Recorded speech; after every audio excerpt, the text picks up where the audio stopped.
అదే RTV app వార్తల్ని క్షణాల్లో చదివే అవకాశం ఉంటుంది. ఒక న్యూస్ పేపర్, ఒక టెలివిజన్ ఛానల్ మీ చేతుల్లో ఎప్పుడూ ఉంటాయి. ప్రముఖ సినీ నిర్మాత బండ్ల గణేష్ కి ఒంగోలు కోర్టు షాక్ ఇచ్చింది.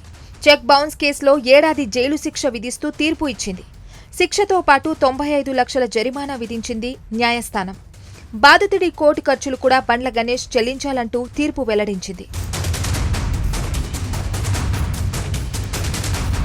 2018లో ప్రకాశం జిల్లా మద్దిరాలపాడుకు చెందిన జానకి రామయ్య అనే వ్యక్తి దగ్గర 95 లక్షల రూపాయలు అప్పు తీసుకున్నాడు బండ్ల గణేష్.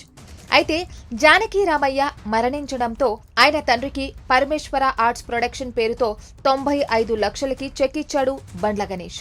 ఈ చెక్ బౌన్స్ కావడంతో జానకి రామయ్య తండ్రి జట్టి వెంకటేశ్వర్లు కోర్టుని ఆశ్రయించాడు. దీనిపై విచారణ చేపట్టిన కోర్టు జైలు శిక్షతో పాటు జరిమానా విధిస్తూ తీర్పు ఇచ్చింది.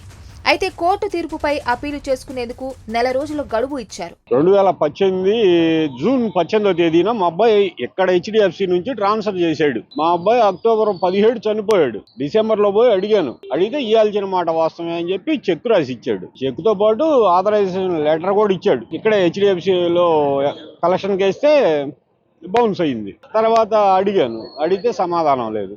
ఇంకా కేసు వేసాను. అయితే తీర్పు నేపథ్యంలో ఒంగోలు కోర్టుకు హాజరైన బండ్ల గణేష్ మీడియాకి మాత్రం మొహం చాటేశారు. గతంలోనూ 2017లోనూ సినీ నిర్మాత బండ్ల గణేష్ కు ఎర్రమంజిల్ కోర్టు 6 నెలల జైలు శిక్ష విధించింది. టెంపర్ సినిమాకు కథ అందించిన వక్కంతం వంశీ వేసిన చెక్ బౌన్స్ కేసులో ఈ తీర్పు ఇచ్చారు. అప్పుడు 25 లక్షల రూపాయలకు సంబంధించిన చెక్ బౌన్స్ కేసులో కోర్టు ఈ శిక్ష విధించింది. అయితే బెయిల్ కోసం దరఖాస్తు చేసుకోవడంతో బండ్ల గణేష్ కు షరతులతో కూడిన బెయిల్ ఇచ్చింది న్యాయస్థానం. ఒకప్పుడు సినిమాల్లో చిన్న క్యారెక్టర్లు వేసుకునే బండ్ల గణేష్ ఆ తర్వాత రవితేజ హీరోగా నటించిన ఆంజనేయులు సినిమాతో నిర్మాతగా మారాడు. పెద్ద హీరోలతో సినిమాలు చేసి బడా నిర్మాతగా పేరు తెచ్చుకున్నాడు. ప్రస్తుతం కాంగ్రెస్ పార్టీలో కీలక నాయకుడిగా కొనసాగుతున్నారు. అలాంటి బండ్ల గణేష్ ఇలా పదే చెక్ బౌన్స్ కేసులో బుక్ కావడం టాలీవుడ్ లో చర్చనీయాంశంగా మారింది.